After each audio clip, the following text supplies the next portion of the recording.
This week on Dateline Abuja, we're doing an update on abandoned projects in the nation's capital. Yes, we are on Operation Push here at Dateline. Pester until something happens, and it seems to be working. We got to visit the Millennium Tower, which has been stalled at 38%, and that would make up our feature story. On our interview segments, Mr. Henry Mbadiwe from the Chartered Institute of Project Managers of Nigeria breaks down the plans to get the Millennium Tower working along with other abandoned projects across the FCT. And we update you on the Magu probe on our Abuja wrap, the reasons for the hike in the price of fuel, and negotiations between the Ministry of Labour and the Academic Staff Union of Universities. All these and more this week on Dateline Abuja. Hello and welcome to Dateline Abuja. I am Kayla Magwa.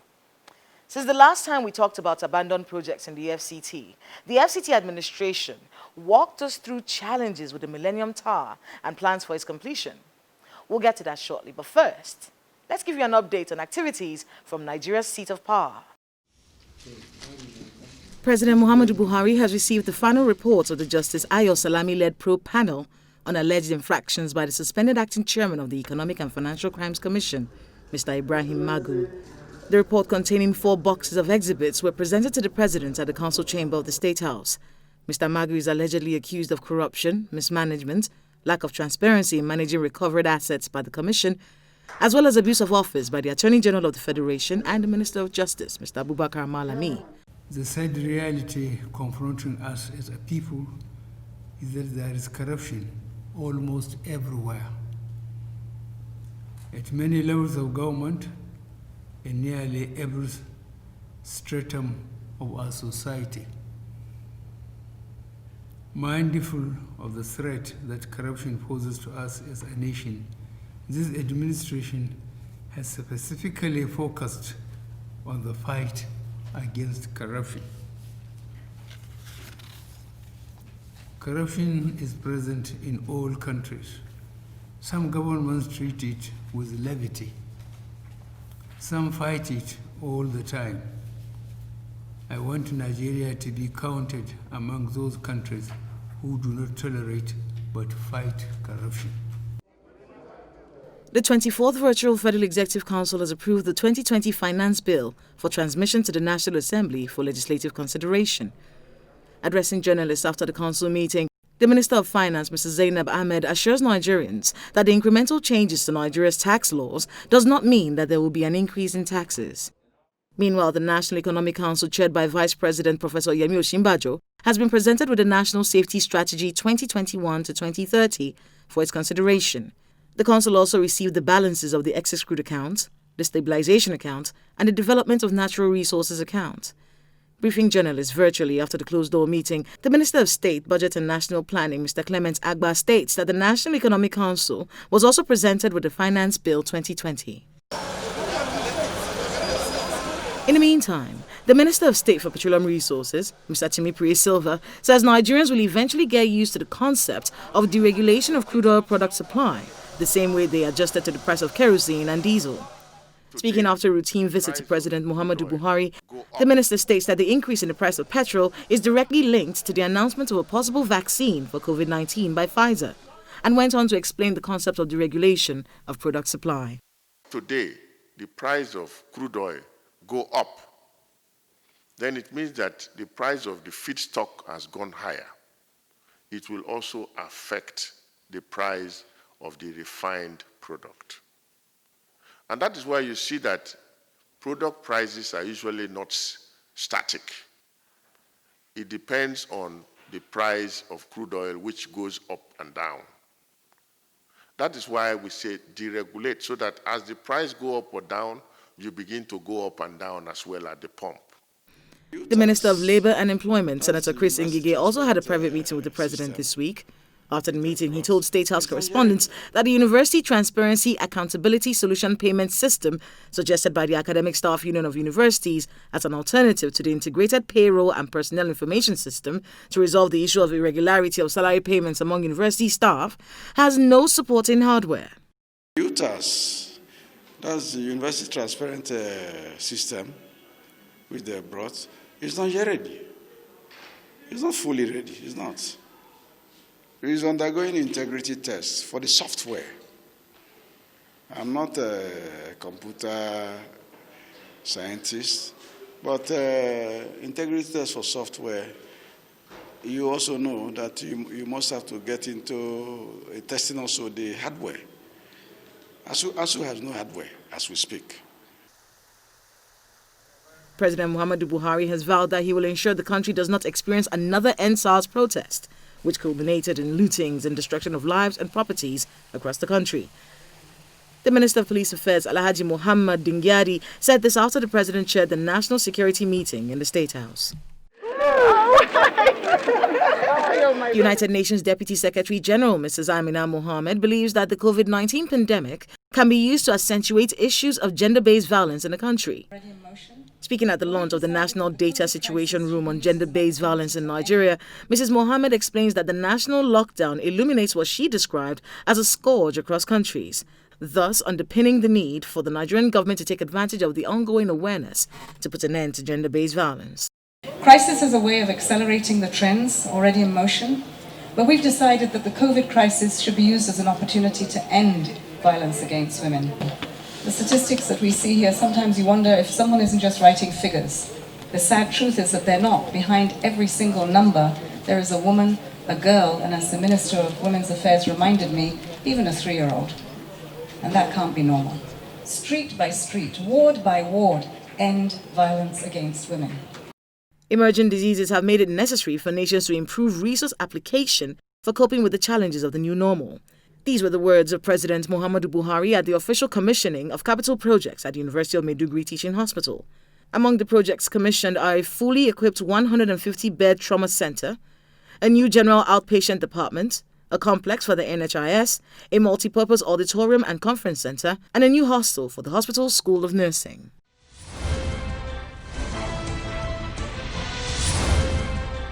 Welcome back. Our feature story is focusing on the plans to revitalize one abandoned project in the FCT, the Millennium Tower. Dateline Abuja's Operation Push seems to be yielding results, and we will not stop till more projects are revived and completed. Now, apparently in 12 months' time, the revolving restaurant and observatory parts of the Millennium Tower will be completed, according to the FCT administration, and residents can have access to the summit of this 170 meters tall tower.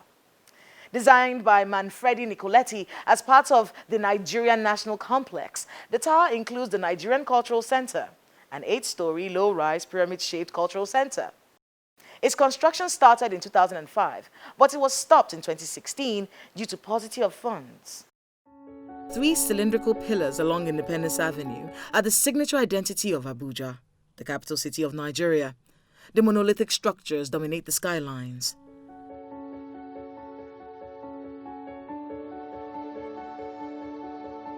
Tallest of the towers stands at 170 meters. Presently, the structure is considered as the tallest in the federal capital. The columns are surrounded by stainless steel, wrapped delicately but protectively, extending up the height of the tower.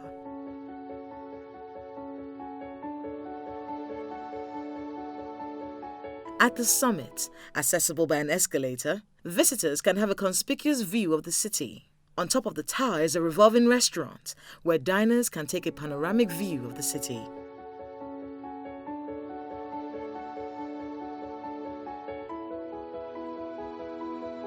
Initiated in 2005, the project is designed to be part of the Integrated National Complex project. It incorporates the National Library, the National Square, International Auditorium, and the Nigerian Cultural Center. It is also equipped with a museum, indoor swimming pool, galleries, commercial center, luxury hotel, coffee shops, children's sports section, and boutiques. The National Square, the Cultural Center, the Millennium Tower, and International Auditorium are linked by an underground basement that houses a parking space for 1,200 vehicles. The measurement of the basement is 7,000 square miles. That's where we intend to have the National Arcade, a replica of what you do in the Eagle Square. That's the place that is meant for. And then you have this tower that has a revolving restaurant at about 160 meters high. And then there is a hotel complex, there is an amphitheater, and then there is the arts gallery. Ordinarily, you now begin to have people going to visit the restaurant, and there is even an observatory level that you will be also going. If you don't want to go into the restaurant, you can go and view the entire city from that panoramic side. And then, so with this, it will attract a lot of, people to go there, and questions will begin to flow. Unfortunately, the Federal Capital Territory Administration is stalling on the project completion due to inadequate funding. No budgetary provisions were made for the complex in 2016 and 2017, which forced the contractors to suspend the work. As at 2017, the project was only 38% complete, and over 35.7 billion naira has already been sunk into the project. This project is a bit standing, okay, for the moment. We are just maintaining what we have. We opened the car park for the usage, and we are cooperating with the authority, with the client to see, to founding, and finishes this, very, very key structure for the development of the town, of the cities. Sorry. This is the cultural hub of the city, and it gives the name, as the name implies, it gives identity to Nigeria. When you see the Millennium Tower anywhere in the world, this is Nigeria, this is Africa.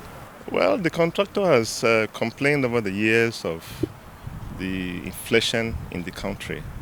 The value at which the work was awarded has been eroded because of inflation. So he's asking for a review.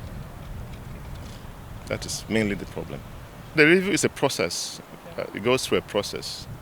The staff have computed. The authority has approved. It's in a process where we get the president's approval, we go to DPP. It's a process. So it will be a partnership. The government will have a stake in it because of the people involved.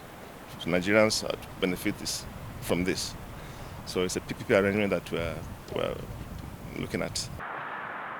The Nigeria Cultural Center occupies a total surface of 192,000 square miles, and it is meant to boost tourism and culture upon completion in the nation's capital. The FCT plans to seek other options to fund the completion of the project.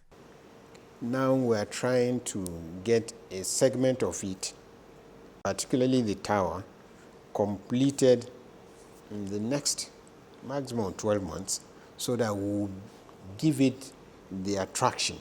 Once the hotel is there, the restaurant, because the restaurant is on the tower. So everything within the tower area, the arcade, and then the parking underground, we want to tidy it up so that others can be left for these, our friendly investors. And that's why we're talking of improving the entire security arrangement so that people, no investor should be scared of coming to invest in Nigeria. Some of these services that we have extended will give it the chance to be seen by investor-friendly nations or partners to be able to come and invest to make it the real tourism center that is meant to be. 12 months. That's what the FCT administration is promising residents of the nation's capital for the partial completion of the project. Then, we hope that the public can have access to the summit of the tower and perhaps dine there.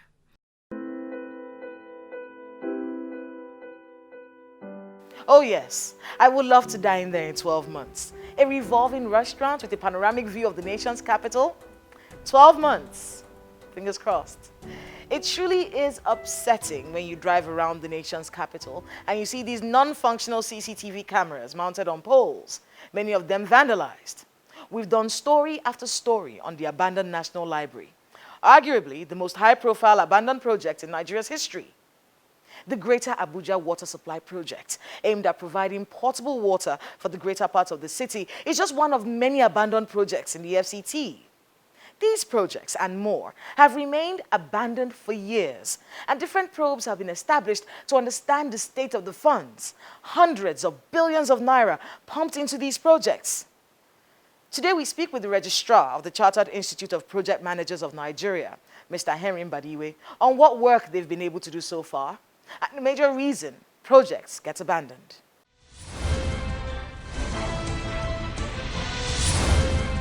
Thank you so much, Mr. Mbadiwe, for speaking with us. Thank you. Talk to us a bit about this institute.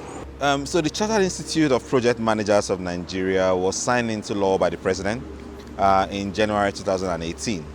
So the main reason for this institute is to regulate project management within the country. So you are looking at regulating individuals who deliver projects, think of it this way, thinking about how you train these individuals, how you prepare these individuals, and to ensure that through these individuals, projects are properly delivered in Nigeria. I mean, we know this. One of the issues in terms of project delivery in the country is, due to proper management. You have engineers, you have architects, you have a lot of people who just, come in there and say, okay, we are the project managers on this, on project A or project B. But you should have an individual whose job is not a subject matter expert. So I would see an engineer as a subject matter expert. An electrical engineer, a mechanical engineer, an estate surveyor, these are specific subject areas in where they are experts. So that individual is not the project manager. The project manager's job is to manage all the subject matter experts on a project to ensure that they all come together to deliver that project effectively. The planning, the monitoring, the controlling of project from start to finish. And the government believes that when you actually get that right, you see a lot of these problems begin to fall away. Well, you're the registrar of this institute. You've been at this job for how long? About 10 months. 10 months. Yeah. And you've had to go through coronavirus for the past. Yes, we've had 6 months of. So not a lot of time spent doing this job. What are some of the challenges that you've noticed since you came in? What do you mean, with the job itself, or with being the registrar of this institute that's supposed to look at projects across the country to make sure that they are effectively carried out? Okay, but with the job, to be honest, I know this might be something that a lot of people might find difficult to believe here in Nigeria, but to be honest, I have met very, very little challenges, and I'll tell you why. According to the Act, we report to the Federal Ministry of Industry, Trade and Investment. Our supervising minister has been, very helpful, and the permanent secretary of the ministry, very helpful. Our council is made up of council members that cut across the 6 geopolitical zones, made up of representatives from the Ministry of Education, Finance, and Works and Housing. They've been very helpful, very collaborative. So, really, obviously coming into this role, I heard a lot of things, people said, oh, it's not going to be easy. But to be honest, I haven't met any serious challenge yet.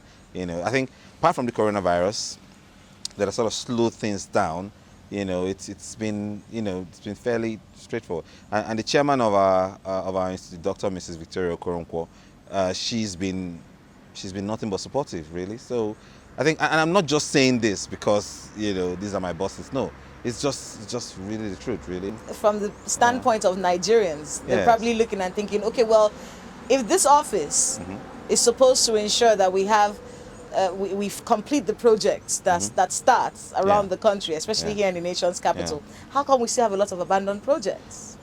Well, I can't speak to the reasons why certain projects have been abandoned, specific reasons. But you do admit that some projects. Oh, of course, they're all over the place. Tell me about a few of them. Well, as I said, I was speaking to the producer before we sort of got in. I was talking about the Abuja Library, talking about the lights, monorail, Abuja Light Rail, and then there was a water project we were speaking about. Look, the government knows that there are projects being abandoned everywhere.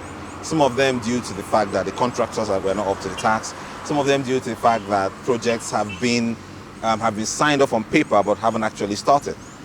Some of them due to the fact that you have projects which has now experienced cost overruns, because I know many of us would say some of these projects is because, let's say, someone has eaten the money for the project and all of that. It's a common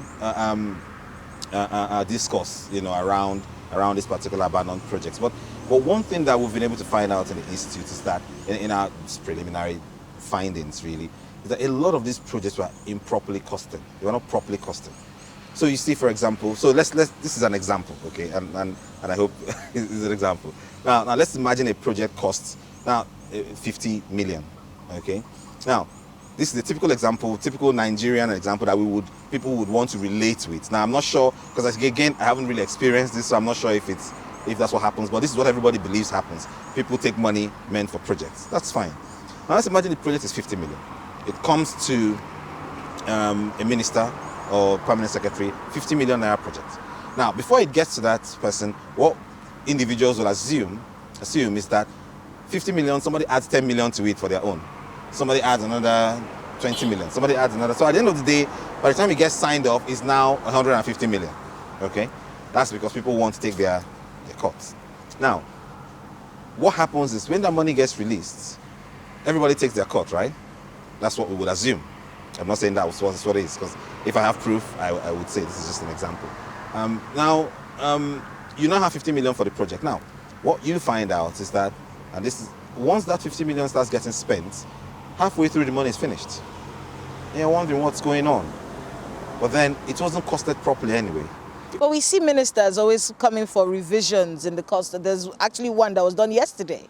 There's a dam somewhere in Ekiti State, and the Minister of Water Resources, they came and they added, I think, another 101 million on top of that project because of costing, because of the technicalities and the fact that the naira and the dollar keep swinging and things like that. So these are things that can be fixed. Why do we still have so many abandoned projects? My thing is, your office has been saddled with a very strong responsibility. And this responsibility is supposed to be to the benefit of Nigerians. The monorail was a great idea. Everyone was looking forward to it. The thing is, people hear that money has been pumped into a project. Take the CCTV project that everyone was looking forward to. We're like, oh, this was going to help reduce crime in the nation's capital. So if money has been given for these projects and they have not been executed, it is only natural that Nigerians would want to know what happened. What's the story? Could you walk us through some of the processes? You've mentioned one of the problems that could cause a project to be abandoned, which is poor costing. Sometimes halfway through, the money is done, we're thinking of how to get some more money to do this. What are some of the other problems that could cause this? Well, we have there's a few major problems. Now, lack of project management is one, and that's where we focus on, because we believe that's the beginning and the end of everything. The reasons, variations are normal in projects. That's why you have change management. There is a process for managing changes. It's normal. We do expect that requirements might change, costings might change, but a good project manager, makes allowance for all of this. And the project managers are a part of your institute. Well, yes. So the thing is, since we've now sort of come into the limelight, our job is to make sure, what we've been tasked to doing, is to make sure that these project managers are properly trained. So you see, we look at this project from the eyes of the individuals dealing with it. For example, we cannot walk into a certain ministry and say, oh, your project is overrunning, blah, blah, blah. We would walk through the project manager who's delivering that project. All right. Well, thank you so much, Mr. Mbadiwe, for speaking with us. And if you're dealing with people who have decided to run away with the money for the project, good luck. Good luck with that. But I'm sure you're ready for that. Oh, yeah, we're ready for everything. All right. Every and anything, So no worries at all. Thank you so much. You're welcome.